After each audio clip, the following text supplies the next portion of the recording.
வணக்கம். இப்போ சோஷியல் மீடியாவை திறந்தாலே திருச்சியில நடக்கிற ஒரு சர்ப்ரைஸான அரசியல் ட்ரெண்டை பத்தி தான் ஒரே பேச்சா இருக்கு. ஆமாங்க, யாருமே கொஞ்சமும் எதிர்பார்க்காத ஒரு விஷயம் இப்போ காட்டு தீ மாதிரி பரவிட்டு இருக்கு. எந்த ஒரு பெரிய அரசியல் கட்சியோ இல்ல சீனியர் அரசியல்வாதியோ ஆரம்பிச்ச விவாதம் இல்லை இது.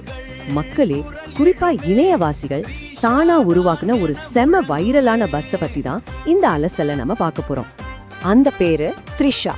என்னது த்ரிஷாவான்னு நீங்க ஷாக் ஆகுறது எனக்கு நல்லாவே புரியுது. ஆமாங்க, நம்ம ஸ்கிரீன்ல பாக்குற அதே த்ரிஷா தான். எனக்கு இதை பார்க்கும்போது ரொம்ப ஆச்சரியமா இருந்துச்சு. சினிமால இருக்கிற ஒருத்தர், எந்த அரசியல் பேக்ரவுண்டும் இல்லாத ஒருத்தர் திடீர்னு திருச்சி பாலிடிக்ஸ்ல சென்டர் ஆஃப் அட்ராக்ஷனா மாறி இருக்காங்க. இப்போ சோஷியல் மீடியால எங்க திரும்பினாலும் இவங்கள பத்தின பேச்சுதான். சரி, இது எப்படி நடந்துச்சு? ஏன் மக்கள் இப்படி ஒரு முடிவுக்கு வந்தாங்க? வாங்க, இதுக்கு பின்னாடி இருக்கிற விஷயங்களை கொஞ்சம் டீப்பா பார்க்கலாம். ஓகே, இப்ப நாம changing expectations, the demand for a new face, அதாவது மக்களோட எதிர்பார்ப்புகள் எப்படி மாறிருக்கு, ஒரு புதுமுகத்துக்கான தேவை என்னங்கிறத பத்தி பார்க்கலாம். இந்த வைரல் சப்போர்ட்டுக்கு பின்னாடி ஆன்லைன்ல மக்கள் முக்கியமா 3 விஷயங்களை காரணமா சொல்றாங்க. முதல் பாயிண்ட், எஜுகேட்டட் பேக்ரவுண்ட், அதாவது நல்ல கல்வி அறிவு.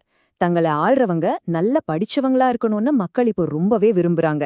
ரெண்டாவது, சாஃப்ட் அப்ரோச், எந்த ஒரு முரட்டுத்தனமும் இல்லாம ரொம்ப மென்மையான முதிர்ச்சியான அணுகுமுறை வேணும்னு நினைக்கிறாங்க. மூணாவது, இதுதான் ரொம்ப ரொம்ப முக்கியம், ஜென்யூன் பீப்புள் கனெக்ஷன், மக்களோட அந்த உண்மையான பிணைப்பு. இந்த 3 விஷயங்களும் தான் இப்போ த்ரிஷாவுக்கு கிடைச்சிருக்க இந்த மாஸ் சப்போர்ட்டுக்கு காரணம்னு சொல்றாங்க. இது ஏதோ இன்னைக்கு வந்து நாளைக்கு போற ட்ரெண்ட் மாதிரி தெரியல, மக்களோட ஆழமான எதிர்பார்ப்பாவே இது இருக்கு. சரி, இந்த ட்ரெண்டை உருவாக்குறது யாரு? The demographics, who's driving the narrative அப்படிங்கறத இப்ப பாப்போம். இதுல முக்கியமா 3 தரப்பினர் இருக்காங்க. எங்களுக்கு ஒரு சாதாரண அரசியல்வாதி தேவையில்லை, ஆனா மக்களோட கனெக்ட் ஆகுற ஒருத்தர் வேணும். இதுதாங்க இப்போதைய இளைஞர்களோட மனநிலை. இதுல இருந்து என்ன தெரியுதுன்னா, காலம் காலமா நம்ம பார்த்துட்டு இருக்கிற அந்த வழக்கமான அரசியல்வாதிகள் மேல யூத்ஸ் ரொம்பவே சலிப்படைஞ்சிட்டாங்க. சும்மா அரசியல் கணக்கு போடுற தலைவர்கள்லாம் இனி செட் ஆக மாட்டாங்க. தங்களோட ஃபீலிங்ஸை புரிஞ்சுக்கிற, ரொம்ப இயல்பாக பழகுற ஒருத்தர் தான் இப்போ அவங்க தேடுறாங்க. இந்த தேடல் தான் சோஷியல் மீடியாவை இப்போ ஆக்கிரமிச்சிருக்கு. அடுத்து பாத்தீங்கன்னா, பெண்களும் முதல் முறை வாக்காளர்களும் என்ன சொல்றாங்கன்னு கவனிக்கிறது ரொம்பவே சுவாரஸ்யமா இருக்கு. எங்களுக்கு புதிய அரசியல், ஒரு புது முகம், அதுவும் ஒரு கிளீன் இமேஜோட வேணும் அப்படின்னு சொல்றாங்க. இதை நீங்க கொஞ்சம் உற்று கவனிக்கணும். ஏன்னா இவங்க பாலிடிக்ஸ்ல ஒரு புது பெஞ்ச்மார்க்கையே செட் பண்றாங்க.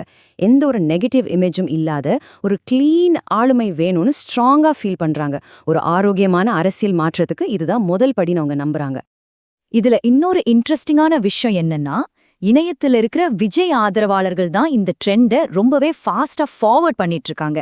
திருச்சியில மக்கள் கவனத்தை ஈர்க்கக்கூடிய ஒரு ஃபேஸ் இருக்குன்னா அது த்ரிஷா தான் அப்படின்னு அவங்க தொடர்ந்து பதிவு பண்ணிட்டு வராங்க. ஒட்டுமொத்த திருச்சி மக்களோட கவனத்தையும் ஈர்க்கக்கூடிய ஒரு மேக்னெட்டிக் பவர் உள்ள முகமா அவங்கள பாக்குறாங்க. இந்த தொடர்ச்சியான ஆன்லைன் சப்போர்ட் தான் இந்த முழு விஷயத்துக்கும் ஒரு பெரிய மைலேஜ் கொடுத்துட்டு இருக்குன்னு சொல்லலாம். இப்போ எல்லா தரப்போட எதிர்பார்ப்புகளையும் பார்த்தோம். அடுத்து the ultimate question, looking at the future of Trichy. எல்லார் மனசுலயும் ஓடிட்டு இருக்கிற அந்த ஒற்றை கேள்வி என்ன? அதுதாங்க இந்த கேள்வி. திருச்சி அரசியலோட அடுத்த பெரிய சர்ப்ரைஸ் த்ரிஷாவா? ஒரு நிமிஷம் யோசிச்சு பாருங்களேன். ஒரு சினிமா பிரபலம், மக்கள் தேடுற புதுமுகம், மென்மையான அணுகுமுறை, கிளீன் இமேஜ், இது எல்லாத்துக்கும் கச்சிதமா பொருந்துறாங்கன்னு இணையவாசிகள் நம்புறது நிஜமாவே ஆச்சரியமான ஒரு விஷயம்தான். சோஷியல் மீடியா எப்படி ஒரு விவாதத்தை உருவாக்குது, உள்ளூர் அரசியல்ல புதுமுகங்களுக்கான தேடல் எந்த அளவுக்கு அதிகமா இருக்கு அப்படிங்கிறதுக்கு இந்த ட்ரெண்ட் ஒரு பெஸ்ட் உதாரணம். இந்த ஆன்லைன் எதிர்பார்ப்புகள் எல்லாம் நிஜமாவே ஒரு பெரிய அரசியல் மாற்றமா மாறுமா? திருச்சியோட அடுத்த அத்தியாயம் என்ன? இதுக்கெல்லாம் காலம்தான் பதில் சொல்லணும். ஆனா ஒண்ணு மட்டும் கன்ஃபார்ம், இந்த பஸ் இப்போதைக்கு ஓய போறதில்ல. சரி, பாலிடிக்ஸ்ல மக்களோட அந்த கனெக்ட் எப்பேற்பட்ட மேஜிக்க பண்ணுதுன்னு நீங்களே யோசிச்சு பாருங்க. இதே மாதிரி இன்னொரு இன்ட்ரெஸ்டிங்கான அலசல்ல நாம மீட் பண்ணலாம். அது வரைக்கும் டேக் கேர். திருச்சி நகரம் பேசுது, ஒரே பெயரை